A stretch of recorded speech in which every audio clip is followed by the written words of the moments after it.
Hello friends, सबको नमस्कार।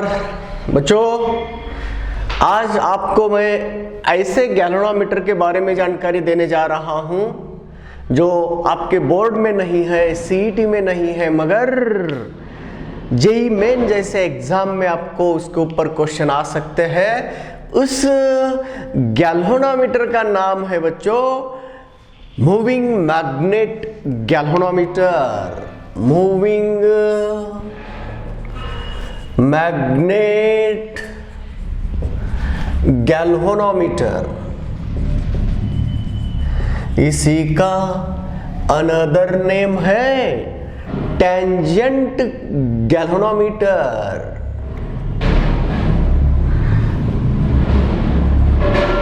बच्चों, इसको टेंजेंट क्यों कहा गया? उसके अंदर टेंजेंट लॉ ओबे किया जाता है। टेंजेंट लॉ ओबे करत असल्यामुळे त्याला टेंजेंट गॅल्व्हनोमीटर असं नाव दिलंय। तर टेंजेंट गॅल्व्हनोमीटर मध्ये काय असतं, त्याला मूव्हिंग मॅग्नेट का म्हटलं? कारण याच्यामध्ये मॅग्नेट मूव्ह होतो आणि कॉइल फिक्स असते। एखाद्या करंट कॅरिंग कंडक्टिंग कॉइल मधून जर करंट चाललं तर कॉइल फिक्स असते, त्याच्यामधला मॅग्नेटिक नीडल किंवा मॅग्नेट मूव्ह होतो, म्हणून त्याचं नाव पडलं मॅग्नेटोमीटर किंवा moving magnet galvanometer. It consist of a circular coil pivoted on fixed on horizontal plane surface in vertical plane. एक अशी सर्क्युलर कॉइल आहे, त्या कॉइलला हॉरिझॉन्टल बेसवर असं वर्टिकल प्लेन मध्ये फिक्स केलं जातं। अशी उभी कॉइल ठेवली जाते हॉरिझॉन्टल बेसवर, म्हणून ही सर्क्युलर कॉइल आहे आणि एका हॉरिझॉन्टल बेसवर तिला ठेवलेलं आहे। आणि या बेसला हॉरिझॉन्टल बनवण्यासाठी इथं त्याला 3 स्टँड असतात, लेवलिंग स्क्रू असतात लेवल ऍडजस्ट करण्यासाठी, पाठीमागे एक पाय, असे 3 पाय असतात जेणेकरून त्याच्या सहाय्याने आपण त्याचं लेवल हॉरिझॉन्टल करू शकतो। इथं कनेक्टिंग स्क्रू असतात, वायर कनेक्ट करायचं आहे। याच्यात किती नंबर ऑफ टर्न निवडायचं आहे त्याच्यानुसार कनेक्शन देऊ शकता। 10 number of turn, 50 number of turn, 100 number of turn. 100 turn घ्यायचा असेल तर या दोघात जोडा, 50 टर्न घ्यायचा असेल तर या दोघात जोडा, 10 टर्न घ्यायचा असेल तर या दोघात जोडा। असे कनेक्टिंग पॉइंट असतात बाळांनो असे, ओके। आणि याचा जो सेंटर आहे ना, या सेंटरला मॅग्नेटिक नीडल पायवट केलं जाते, म्हणजे स्टँडवर, एका स्टँडवर मॅग्नेटिक नीडलला ऍडजस्ट केलं जातं।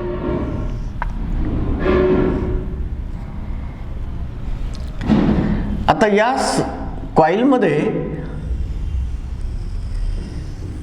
n नंबर ऑफ टर्न असतात आणि इथं मॅग्नेट म्हणजेच मॅग्नेटिक नीडल असते। त्या मॅग्नेटिक नीडलला एक नॉर्थ पोल एक साऊथ पोल असतो आणि इथं 0 0 90 90 1 2 3 4 असं कॅलिब्रेटेड असतं, म्हणजे अँगल मोजला जातो, डिफ्लेक्टिंग अँगल। ॲट द सेंटरला हा मॅग्नेटोमीटर म्हणजे मॅग्नेटिक निडल ठेवली जाते, म्हणजे मॅग्नेट आहे। मॅग्नेटिक निडल म्हणजे काय असतं? बार मॅग्नेट असतो, अतिशय लाईट हलका वजनाचा बार मॅग्नेट असतो, म्हणजे एक मॅग्नेटच असतो, डायपोल असतो तो मॅग्नेटिक डायपोल। तर हे आहे constructive diagram of tangent galvanometer किंवा मूव्हिंग मॅग्नेट गॅल्व्हनोमीटर। जर तुम्ही याला दोघांना जोडलात, करंट यातनं वाहणार आणि यातली निडल डिफ्लेक्ट होणार आणि या निडल मधलं डिफ्लेक्शन मोजायचं आणि त्याच्या मदतीनं आपण काय करायचं? स्वार्थ पूर्ण करायचा। ओके बेटा, तर चला मग आता इथं करंट आणि डिफ्लेक्शन थीटाचा काय संबंध आहे?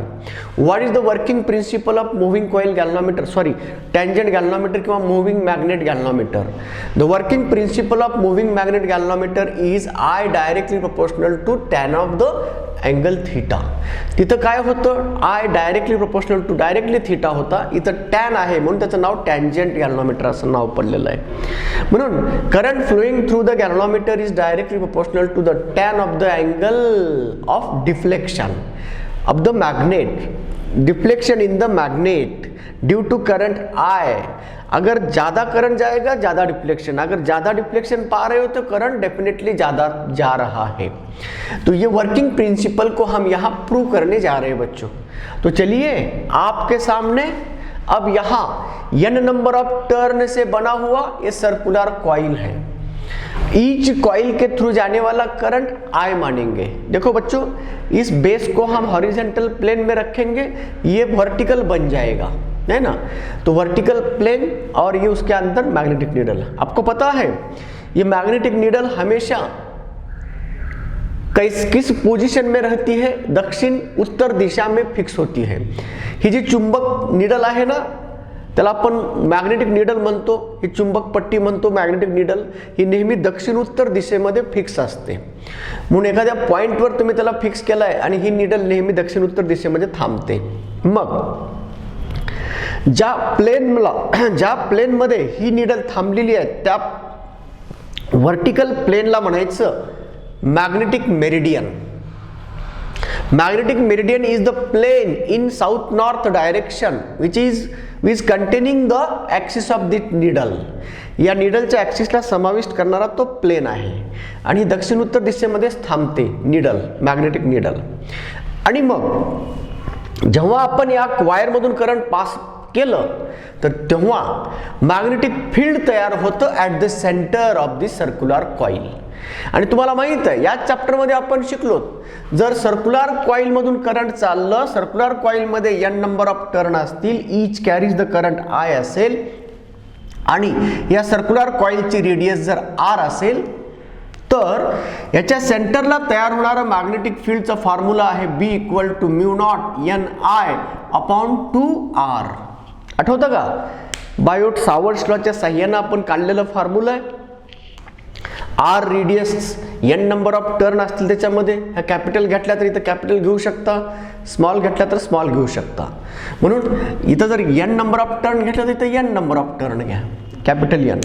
तर total number of turn n आहेत, करंट I प्रत्येकातनं जात आहे आणि R रेडियसच्या सेंटरला मॅग्नेटिक फील्ड इथं तयार होतं आणि याची दिशा तुम्हाला माहित आहे, perpendicular to the plane of this coil असतं। मग कॉइलचा प्लेनला परपेंडिक्युलर आहे, याचा अर्थ जे काही मॅग्नेटिक फील्ड तयार होणार आहे या सर्क्युलर कॉइलच्या सेंटरला, त्या कॉइलच्या प्लेनला नेहमी परपेंडिक्युलर असतं। ओके, मग चला, जर कॉइल मधून अँटी क्लॉकवाईज मध्ये डायरेक्शन मध्ये करंट जर जात असेल तर मॅग्नेटिक हे काय तयार होतं, हे करंटची दिशा, तर मॅग्नेटिक फील्ड बाहेर, म्हणजेच यांनी तयार केलेलं मॅग्नेटिक फील्डची दिशा इकडे आहे आणि दक्षिण उत्तर दिशा ही असेल, तर मॅग्नेटिक फील्ड B आणि ही मॅग्नेटिक नीडल एकमेकांना कसे झाले? परपेंडिक्युलर। मग ही का थांबते असं? तर याच्यावर गुरुत्वीय अर्थ मॅग्नेटिक फील्ड असतं, अर्थ मॅग्नेट याच्यावर फोर्स लावतो, त्याच्यामुळे ते दक्षिण उत्तर दिशेमध्ये हा मॅग्नेटिक नीडल थांबत असते। म्हणून ज्या दिशेमध्ये हॉरिझॉन्टल कंपोनेंट ऑफ अर्थ मॅग्नेटचा हॉरिझॉन्टल कंपोनेंट आहे, अर्थ मॅग्नेटिक फील्डचा ज्या दिशेत हॉरिझॉन्टल कंपोनेंट आहे तो जॉग्राफिकल साऊथ कडनं जॉग्राफिकल नॉर्थ कडे जाणारा असतो आणि आता जो इथं तयार झालेला मॅग्नेटिक फील्ड आहे तो याला परपेंडिक्युलर आहे। मग हा आहे magnetic field due to current carrying conductor हा, आणि हा आहे BH horizontal component of earth magnetic field. Okay बेटा, मग या दोघांच्या मध्ये दोन मॅग्नेटिक फील्ड मध्ये जर एखादा मॅग्नेटिक नीडल ठेवला, बार मॅग्नेटला जर दोन म्युच्युअली परपेंडिक्युलर मॅग्नेटिक फील्ड मध्ये ठेवलं तर तो रिझल्टंट मॅग्नेटिक फील्डच्या डायरेक्शन मध्ये अलाइन होतो। मग रिझल्टंट मॅग्नेटिक फील्ड जर इकडे असेल तर मॅग्नेटिक नीडल अशी अलाइन होते आणि जेवढा अँगल हॉरिझॉन्टल सोबत बनवलेला आहे त्याला म्हणायचं angle of dip. The angle made by the resultant field with the horizontal component called as angle of dip म्हणायचं। आणि थीटा अँगल करून जर थांबला असेल तर मग तेव्हा हा रिझल्टंट B आहे आणि मग हा रिझल्टंट B हा कॉइलने बनवलेला B आणि हा अर्थ मॅग्नेटिक फील्डच्या हॉरिझॉन्टल कंपोनेंटची व्हॅल्यू, तर tan of theta equal to काय येतं, अपोजिट साइड म्हणजे हा आपण तयार केलेला B B at the centre divided by BH. आणि मॅग्निट्यूड जर काढायचं असेल तर resultant magnetic field B equal to root of BC square plus BH square आहे. ओके बेटा, म्हणून आता जेव्हा तुम्हाला इथं मॅग्नेटिक फील्ड B एवढं तयार झालेलं आहे आणि BH हॉरिझॉन्टल डायरेक्शनमध्ये आहे, मग दक्षिण उत्तर दिशेमध्ये तो BH असतो. तर आपण एक काम करूया, हा जो BC आहे म्हणजे यांनी तयार केलेलं जे मॅग्नेटिक फील्ड आहे त्याला परपेंडिक्युलर डायरेक्शन म्हणजे जर तयार करायचं असेल तर मला सांगा हा प्लेन दक्षिण उत्तर दिशेमध्येच असला पाहिजे ना. जर या कॉइलचा प्लेन हा दक्षिण उत्तर दिशेत असेल म्हणजे मॅग्नेटिक मेरिडियन मध्ये असेल तर कॉइलचा परपेंडिक्युलर मॅग्नेटिक फील्ड असा राहणार आहे म्हणजे पूर्व पश्चिम राहणार आहे.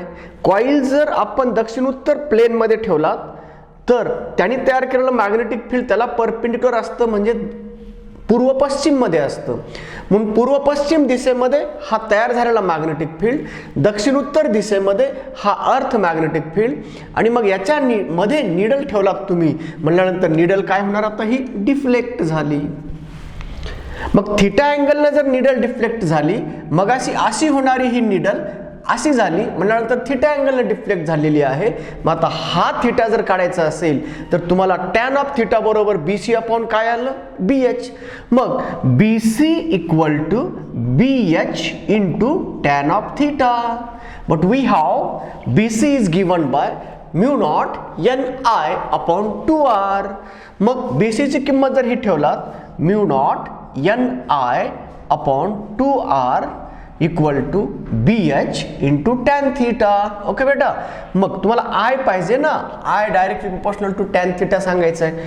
मग I equal to 2R BH mu naught N into tan of this theta. तर अशा पद्धतीनं आता radius of the circular coil बदलणार का नाही, अर्थ मॅग्नेटिक फील्डचा हॉरिझॉन्टल कंपोनंट बदलणार का नाही, त्या जागेसाठी तो फिक्सच आहे. म्यू नॉट नाही, नंबर ऑफ टर्न नाही. मग हे ब्रॅकेटच कॉन्स्टंट असेल तर त्या कॉन्स्टंटला मी असं लिहितो K इंटू टॅन थिटा. म्हणून I proportional to tangent of the deflection in this needle. म्हणून अशा पद्धतीनं आता मला सांगा, तुम्हाला याच्या मदतीनं करंट तुम्हाला मोजता येईल, किती करंट पास केला ते तुम्हाला माहीत आहे. ओके, रेडियस तुम्ही मोजू शकता, या कॉइलची रेडियस तुम्हाला माहीत आहे, नंबर ऑफ टर्न माहीत आहेत कारण तुम्ही कनेक्शन किती टर्नमध्ये दिलं आहे ते तुम्हाला माहीत असतं. म्हणजे N माहीत आहे, म्यू नॉटची व्हॅल्यू 4π10⁻⁷ आहे. I करंट तुम्ही पाठवतात ते करंट तुम्ही मोजूनच पाठवायला लागलात आणि रेडियस तुम्ही मोजलात.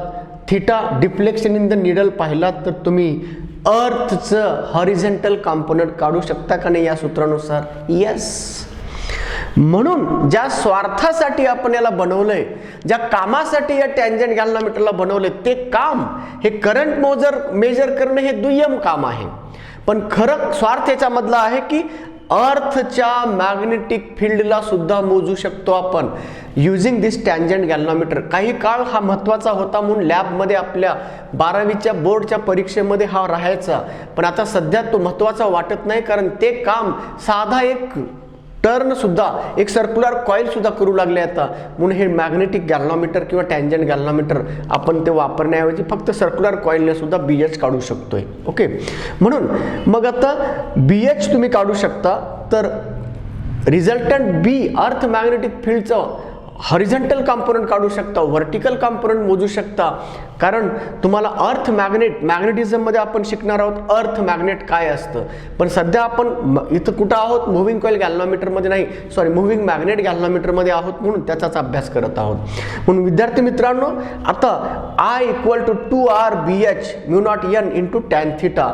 तर याच्या मदतीनं आपण थिटा वरून मोजलात की करंट मेजर करू शकतो. म्हणून टॅन्जंट गॅल्व्हनोमीटरच्या मदतीनं करंट पण मोजता येतं as well as we can measure the value of horizontal component of earth magnetic field. तर विद्यार्थी मित्रांनो, हा आहे टॅन्जंट गॅल्व्हनोमीटर किंवा त्याला मूव्हिंग मॅग्नेट गॅल्व्हनोमीटर म्हणायचं. त्याचं वर्किंग प्रिन्सिपल हे आहे I proportional to tan theta. मग कसं आहे ते, यातला जो के आहे ना, कॉन्स्टंट ऑफ प्रोपोर्शनॅलिटी म्हणून आलेला, तो के म्हणजेच असा काढायचा 2RBH अपॉन म्यू नॉट n. म्हणून कधी कधी याच्यावर सुद्धा प्रॉब्लेम तुम्हाला विचारू शकतात. म्हणजेच थिटा देतात, वेगवेगळ्या थिटाला करंट किती असतं, अमुक 30 डिग्री अँगलला करंट 2 अँपियर आहे तर 60 डिग्री अँगलला करंट किती असतं, तर ते तुम्ही मूव्हिंग कॉइल गॅल्व्हनोमीटरमध्ये दिलं तर I प्रोपोर्शनल टू थिटा घ्या, आणि टँजंट गॅल्व्हनोमीटर किंवा मूव्हिंग मॅग्नेटमध्ये दिलं तर टॅन ऑफ थिटा घ्यावं लागतं. जर करंट आणि डिफ्लेक्शनचा संबंध मूव्हिंग गॅल्व्हनोमीटर मध्ये पण होता, मूव्हिंग कॉइल गॅल्व्हनोमीटर मध्ये पण होता, मूव्हिंग मॅग्नेट गॅल्व्हनोमीटर मध्ये पण आहे. पण प्रश्न कुणावर विचारलाय त्यानुसार लक्षात घ्यायचं.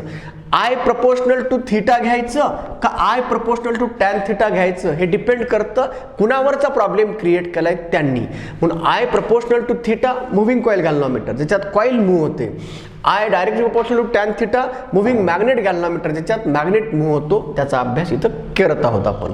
तर हे झालं विद्यार्थी मित्रांनो वर्किंग प्रिन्सिपल आणि constructive diagram of tangent galvanometer, moving magnet galvanometer. आता वेळ आहे, what is the sensitivity of moving coil galvanometer, sorry moving magnet galvanometer, and what is the accuracy of moving magnet galvanometer. Okay, म्हणून working principle सिद्ध केलं, working प्रिन्सिपलचं सिद्ध केलं, त्याचं second application पण कळलं. केवळ आपण करंट मेजर करण्यासाठी वापरत नाही, तर तुम्ही horizontal component of earth magnetic field मोजण्यासाठी सुद्धा आपण त्याला वापरू शकतो. आता आहे what is the sensitivity of tangent galvanometer.